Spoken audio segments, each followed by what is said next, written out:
for this half hour Billy Vaughn, Billy is the co-author of a book called Betrayed, Exposing the High Cost of the War on Terror.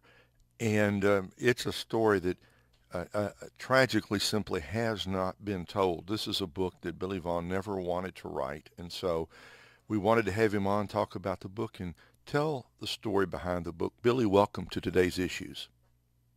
Thank you very much, Ray, for having me on today. Um, I think maybe the place to begin is with the story of um, of what happened of Extortion 17, that's just an unbelievable story. Has not been picked up very much in the media. Tell us about that. Tell us about your son and the chain of events that led to the writing of this book. Okay, on August 6, 2011, in the Wardak province, Afghanistan, Tangi River Valley, a group of Army Rangers had an op underway to capture a high-value Taliban target, Kari Tahir, and 40 Army Rangers and 7 Afghan commandos and an interpreter had an op underway, well underway, 3.5 hours. And 3.5 hours into it, they decided, because some of the Taliban were getting away, and because of the rules of engagement that our warriors are forced to fight under now, and just let me tell you that the AC-130 gunship that was in the air asked to engage these squirters, so they're called, and was denied twice. They decided to bring in what's called a quick reactionary force or an immediate reactionary force. It's both terms, and that was a group of 38 men on a CH-47D Chinook, 7 Afghan commandos, 17 U.S. Navy SEALs, 5 SEAL Team 6 support, an air crew of 5 National Guard and Army reservists, and 3 Air Force Special Ops, all on one chopper. And that, as you said, the call sign was Extortion 17, to try to engage these squirters. And as the chopper came in, here again, a chopper, CH-47D, not a special ops chopper like our Navy SEALs normally fly in, an RSOA, Army Special Aviation, Special Operations Aviation. It was a CH-47D built in the 1960s, retrofitted in the 1980s. Came in where a 3.5-hour firefight had already been underway. Without any pre-assault fire, about 100 to 150 feet off the ground, ready to land at about 58 miles an hour, was hit by an RPG. And the RPG, according to the military, actually hit a rear blade on the aft pylon, severing 10.5 feet of the blade, causing the chopper to go into a spin. The aft pylon, almost immediately being unbalanced, came off the chopper, causing this, again, according to the military, caused the front pylon to disassemble itself from the chopper, and the chopper fell immediately, exploded, and killed everyone on board, all 30 Americans, and then the 7 Afghan commandos and an Afghan interpreter. One of those was Aaron Vaughn, our son. And we heard things on the news immediately that they were flying in a National Guard helicopter. We thought this was weird. We were brought in October. All the families, the spouses and the parents, were brought in and given a debriefing about what happened that night after some month-long investigation by the military. And 2 things stuck out in my mind that day, or were very puzzling. First of all, that like I said, they were indeed on a National Guard helicopter. That was confirmed that day. Because we don't have enough special operations choppers for the stepped up number of special operations by this administration in their, quote, relentless pursuit of the enemy. The second thing was, when the chopper was shot down, we didn't take, even though the AC-130 gun crew and there were two AH-64 Apaches in the air. One of those Apaches and the AC-130 gun crews saw exactly where the three RPGs were fired from. But we didn't take out the men who fired the RPGs. They walked away that night, here again, because of the rules of engagement.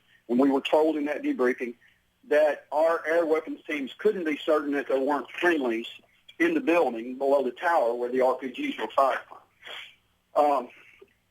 So I began to try to contact congressmen after that and had three respond to me out of many. John Boehner never did. Carl Levin never did. Harry Reid never did, among others. But our congressman, Tom Rooney here in Florida, our congressman at the time, did, and I told him what we had learned, and some weeks later, he went to a high-level classified meeting in D.C. And you got to tell me where you want me to stop, Ray, because I can go on and on. Hey, Billy, Billy, this is Tim. This is Tim. Let me Tim. Let me just reset for those people who are just now tuning into the program. Yes, sir. You're listening to American Family Radio. The program is Today's Issues. I'm Tim Wildman with Ray Pritchard. Ray's co-hosting with me today, and we're talking to Billy Vaughn. And Billy is the author of the book Betrayed, The Shocking Sacrifice of America's Special Ops Forces. Billy, tell folks where they can get a copy of.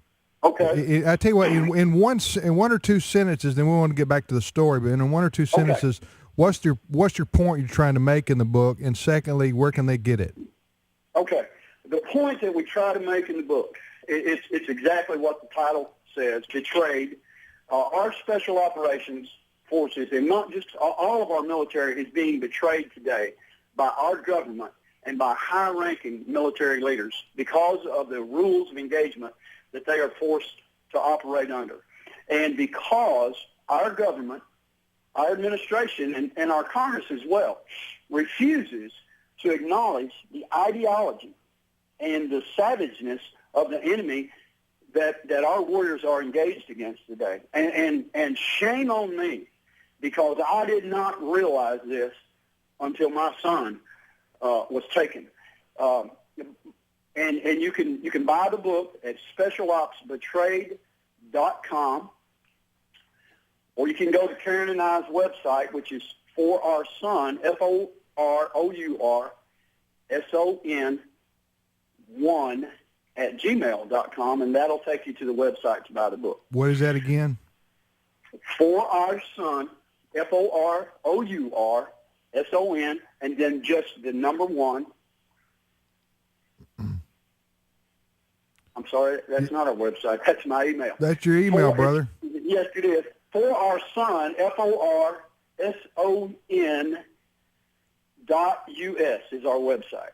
I'm sorry. And or specialopsbetrayed.com. Specialopsbetrayed.com. The book is called Betrayed, and that's what we're talking about here today with Billy Vaughn. So, Billy, talk about this. And he lost his son, Aaron, and Aaron was, what age was Aaron? Aaron was 30. He just turned 30 June 24th, and he was killed on August 6, 2011. And so he was just a dab over 30. And just tell me what you want to ask me. All right. Did any of the other parents who lost sons stood up with you to challenge this? Like you're trying to expose the problem with the rules of engagement for our warriors over there in Afghanistan in particular? There are 3 other families that have stood publicly with us. There are some other families who I talk to regularly that are very concerned about what's happened, but at this point they have not come out publicly. And honestly, I don't blame them. The military makes it hard on you. They don't want you speaking out. But with us, we have no choice, because since we have started speaking out, we've had special operators come to us anonymously, of course.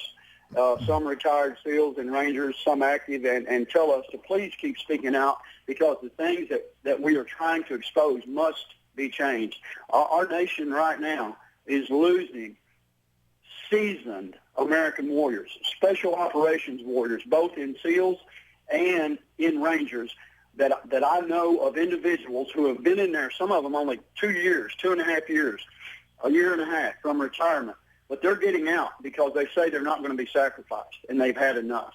These are not men who've gotten in, for 2 or 3 years. These are men who've been trained to fight, men who are not afraid to fight, and these rules of engagement are getting them and their buddies killed. Well, all right, folks, if you don't understand military lingo, you may not understand what Billy's talking about, so I'm going to have him explain it to you. But rules of engagement basically are that the United States, the Department of Defense, tells our troops and our everybody who's fighting for us around the world, and especially in places like Afghanistan, you can and you cannot do certain things, even in war, and they tell them what they can and cannot do.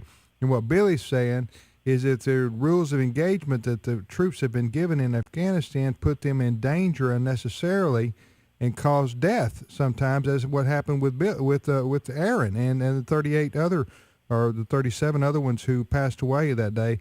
And he's also saying that he knows that seasoned veterans in our armed forces are getting out because they're not going to be putting their life at risk when they don't have to, when they can do things to defend themselves.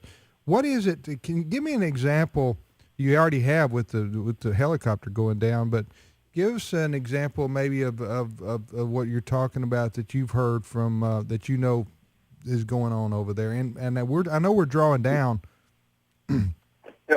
Okay. Well, let me go back just a minute to the shoot down, because I need to tell you why Karen and I started looking. All right. Anyway, when Congressman Rooney had his high classified meeting and asked why we didn't take out the men, he asked why we didn't take out the men that night that fired the RPGs. He was told by a high-ranking military officer, or more than one possibly, that it wasn't because of the rules of engagement. It's because they didn't know where the shots came from, which was an outright lie, because when it was told to us that day, I asked it twice more before the families there, and we were told the same answer each time, to the point that Karen nudged me and said, they've already answered your question. After Rooney wrote me a letter back. He didn't call me. He wrote me a letter back, and I guess that's a lot easier to have a one-way conversation. But I called SOCOM and asked again for a detailed explanation from one of the investigators, and he told me the same thing that we'd been told in the debriefing. I called a high-ranking admiral who was in that meeting that day. He told me the same thing. In fact, he said, yeah, Billy, you heard the same thing I did. So when we left that day, we were given a disc, and it caused me to begin to look. I didn't know why I was lied to. And on that disc, some 1,200 pages printed out that told us the way that we're operating in Afghanistan today, and allowed me to see why many of our men and women are getting killed over there needlessly. As I said, I found out when I read that disc that even though there'd been a 3.5-hour firefight underway, when that chopper went into that hot landing zone, there was no pre-assault fire given by the air weapons team above, by the Rangers on the ground to soften the infill. The chopper went in just like it was landing at the Walmart parking lot. Why? Because the men testified in the information that I had, it's almost impossible to get pre-assault fire. We were told in the debriefing when one of the fathers asked why we didn't use a drone strike that night, and I'm not saying whether we should have or or not. A 3-star admiral, Admiral Robert Harward, turned and said to the grieving parents and spouses, because we want to win their hearts and minds. You cannot win the hearts and minds of people with this ideology. They hate us. When Aaron was alive, he told me, Dad, they do hate us, but they fear us.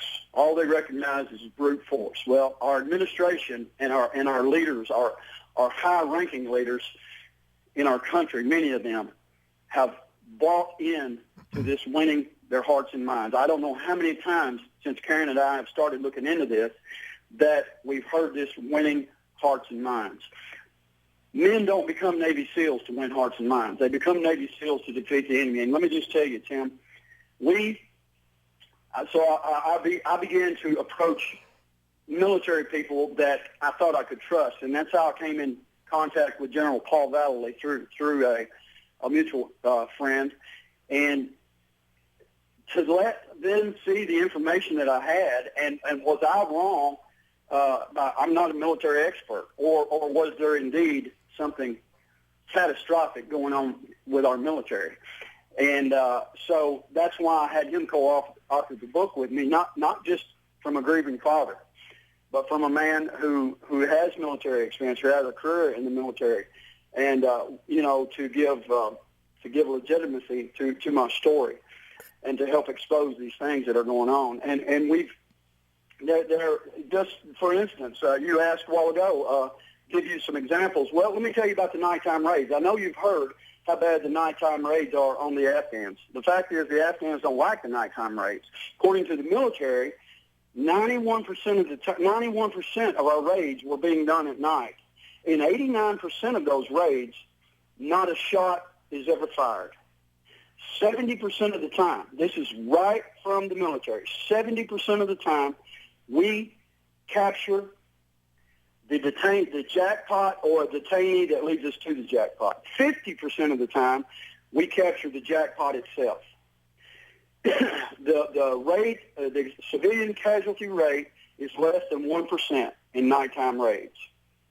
It's somewhere around 8 to 9% in daytime raids, and our troops are far less ineffective because the Taliban is able to operate during the day, and they notify the people that were coming because of their cell phones. They get on mountains and they see the Americans coming.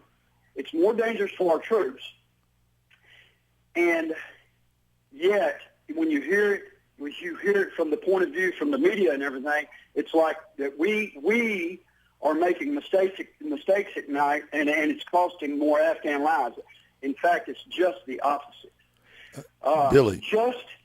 Yes, go ahead, sir. And Billy, Ray Pritchard here. I'm on your website right now, specialopsbetrayed.com, and there is something on the website I want to ask you to comment upon about the imam who was invited to, quote, pray over the dead bodies of these special ops soldiers who died. Tell us, that's almost unbelievable. Tell us about that, please. Absolutely. On January 4th, 2013, high-ranking admiral, a four-star admiral, came to our house, visited Karen and I, and he brought with him a senior enlisted advisor. And on the day that we had about a 3.5-hour discussion here in our home, and the man with him asked us that day if we had ever received our copy of the ramp ceremony. Now, the ramp ceremony, if you don't know what that is, when someone's killed in Afghanistan, when they load them on the plane to be brought home back to the States, there's a ceremony held there at Bagram Air Base. And we had not received it and had inquired about it, and as far as we knew, no families had received it, and we didn't